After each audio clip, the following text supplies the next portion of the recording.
भाजपा नहीं छोड़ी तो पति करने लगा दूसरा निकाह। सोफिया बोली प्रेग्नेंट होते ही पीटा और 3 तलाक बोलकर घर से निकाल दिया। हेल्प मी, मेरी मदद करे। 4 बार की पूर्व सपा विधायक गजाला लारी और उसके भाई से मुझे और मेरे बच्चे को जान से मारने की धमकी दी जा रही है। गजाला के भाई और मेरे पति शारिक अराफात कुरैशी अवैध तरीके से दूसरी शादी करने जा रहे हैं। ये शब्द भाजपा से अल्पसंख्यक आयोग की सदस्य रह चुकी सोफिया अहमद के हैं। 24 जनवरी 2023 को सोफिया ने ऊपर लिखे गए कैप्शन के साथ ट्वीट किया। पीएम मोदी और सीएम योगी से मदद की गुहार लगाते हुए उन्होंने एक वीडियो भी पोस्ट किया है। वीडियो में उन्होंने कहा, क्यों कहा ये आगे जानेंगे और देखेंगे। उससे पहले वो पूरी कहानी जानते हैं जिसकी वजह से वीडियो बनाने की नौबत आई है। यह भी जानेंगे कि सोफिया ने अपने पति की दूसरी शादी कैसे रुकवाई। आइए पहले साल 2015 के जून महीने में चलते हैं और सोफिया की कहानी उन्हीं के जुबानी जानते हैं। साथ ही कानपुर कमिश्नर की बातों पर भी चलेंगे जिन्होंने कानूनी तौर पर सोफिया की मदद की। शादी में माँ बाप ने BMW कार दी, 2 करोड़ रुपए भी खर्च किए। सोफिया ने बताया कि मैं मूल रूप से चेन्नई की हूँ। 12 जून 2015 को कानपुर कैंट के स्टेटस क्लब में मेरी शादी शारिक अराफात से हुई। मेरे माँ पापा ने 20 लाख रुपए के हीरे और सोने के जेवर, 5 लाख के इलेक्ट्रॉनिक उपकरण, 5 लाख के कपड़े और BMW कार समेत कई चीज़ें दी थी। मेरे माता पिता ने शादी में 2 करोड़ रुपए खर्च किए। शादी धूमधाम से हुई। शादी के बाद प्रेग्नेंट हुई तो मुझे मारने पीटने लगे। सोफिया कहती है कि शादी के कुछ दिन बाद मैं प्रेग्नेंट हो गई। शारिक मेरे साथ मारपीट करने लगा। शराब के नशे में वो मुझे आए दिन पीटता था। मुझसे और मेरे परिवार से और दहेज की डिमांड करने लगा। मेरे माता पिता ने देने में कोई भी कमी नहीं छोड़ी थी। अब 31 मई 2016 को मेरा बेटा हुआ। मैंने उसे किन हालातों में जन्म दिया मैं ही जान सकती हूँ। नशे की हालात में तलाक बोल बेटे के साथ घर से निकला। शादी के 14 महीने ही हुए थे। मारपीट की बात मेरे परिवार तक पहुँच गई। इसी के चलते दोनों परिवारों के बीच रिश्ते बिगड़ने लगे। पता नहीं मेरा क्या गुनाह था। हमारा बेटा 2.5 महीने का हुआ था। 13 अगस्त 2016 को शारिक किसी बात को लेकर झगड़ने लगा। वो नशे में था। उसने मुझे 3 तलाक बोलकर मेरे बेटे के साथ घर से निकाल दिया। रास्ते में पीछा करते हैं उसके गुंडे, हर दिन धमकियां भी देते हैं। सोफिया ने आगे कहा कि घर से निकल जाने के बाद मैंने पहले शारिक और उसके परिवार के खिलाफ FIR दर्ज कराई। स्वरूप नगर के एक अपार्टमेंट में अपने बेटे के साथ रहने लगी। FIR के बाद वह मुझे जान से मारने की धमकियां देने लगे।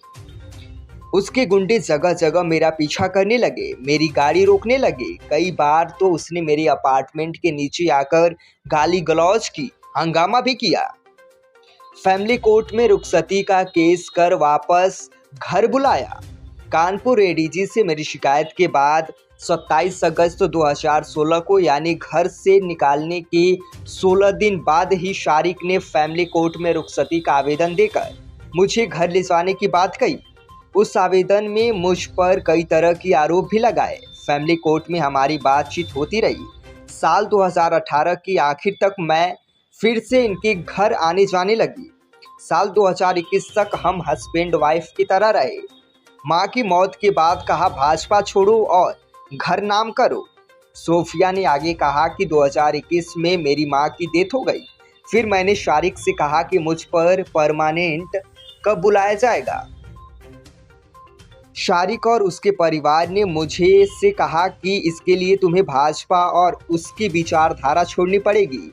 अपना कानपुर वाला फ्लैट मेरे नाम करना होगा। साल 2017 में मैंने BJP ज्वाइन की थी।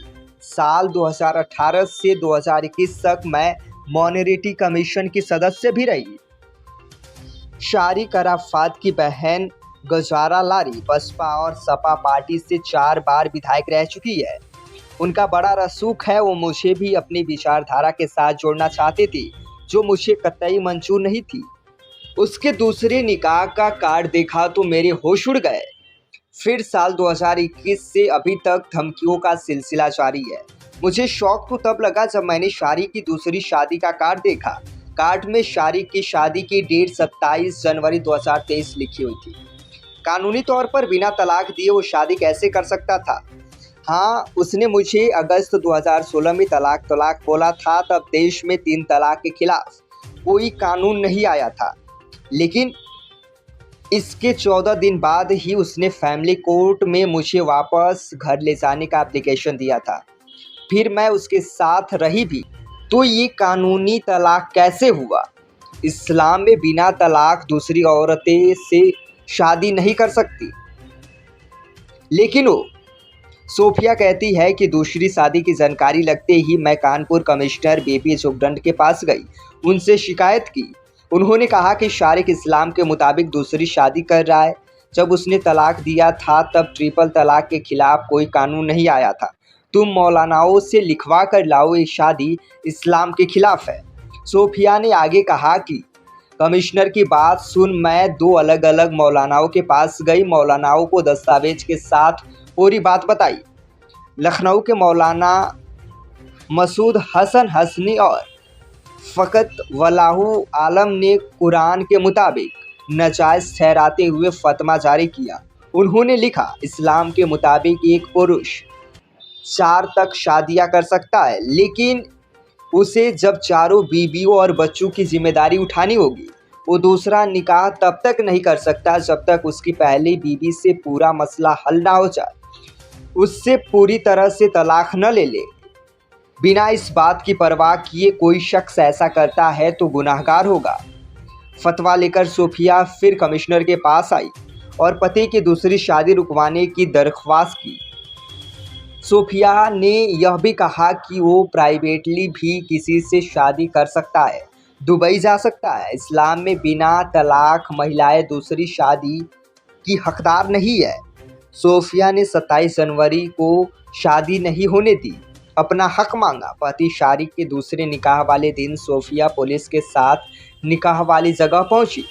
कमिश्नर के आदेश पर पुलिस भी उसके साथ थी। उन्होंने जाकर शादी को रुकवाया। सोफिया ने कहा कि दूसरी शादी से पहले मुझे अपने पूरे जेवरात, गाड़ी और आगे की ज़िंदगी बिताने के लिए कानूनी तौर पर पूरा हिस्सा और कानूनी तौर पर तलाक चाहिए। इसके बाद पुलिस ने शारिक अराफात पर FIR दर्ज की।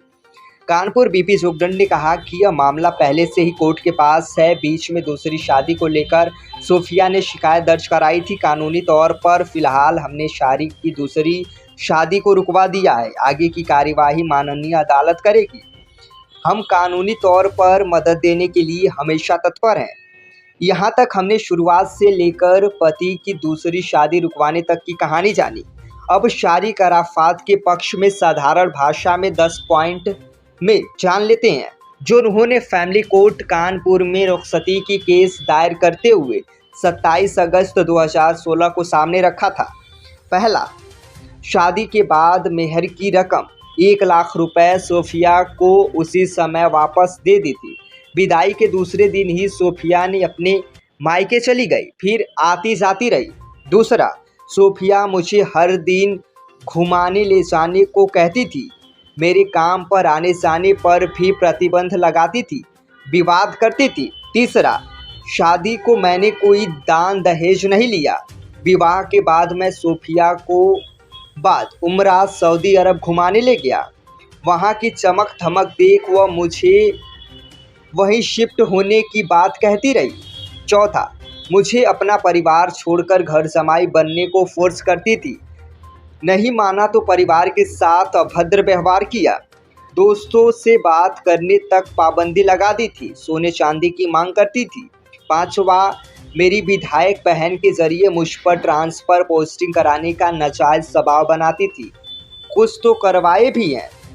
पिता से संपत्ति में अपना हिस्सा लेने का दबाव बनाती थी। छठा, उसके कहीं भी आने जाने पर किसी तरह की कोई पाबंदी ना हो इसलिए झगड़ती थी। समाज में बदनामी की डर से मैं उसकी सारी बातें बर्दाश्त करता रहा। 7वां, रात को देर से आने पर मेरे चरित्र पर सवाल उठाती थी, गंदी बातें कहती थी। इसीलिए एक दिन जोर से चिल्ला चिल्लाकर मायके चली गई। सारे जेवरात और लॉकर की चाबी भी ले गई। मैं खुद उसे मायके छोड़कर आया। 8वां, सोफिया की बहनें भी ऐसी हैं। एक बहन ने विवाद करके पति से तलाक ले लिया है। बड़ी बहन शादी के बाद पति से झगड़कर आत्महत्या कर ली है। इसके परिवार ने शादी को कमाई का जरिया बना रखा है। 9वां, मैं सोफिया से प्यार करता हूँ, उसके बिना मेरा जीवन व्यर्थ है। अपनी गरज के चलते मायके रह रही थी। मैं उसे अपने साथ खुशहाल पत्नी की तरह रखना चाहता हूँ। 10वां, मैं न्यायालय से दरख्वास्त करता हूँ कि पत्नी को मायके से ससुराल आने का आदेश दिया जाए, साथ ही मुझे अपने पति होने का अधिकार दे। पति का ये 2016 में रखा गया पक्ष था। इसके बाद दोनों के बीच बहुत कुछ बदला है। बात दूसरी शादी और फिर तुड़वाने की नौबत तक पहुंची। फिलहाल मामला अदालत में है।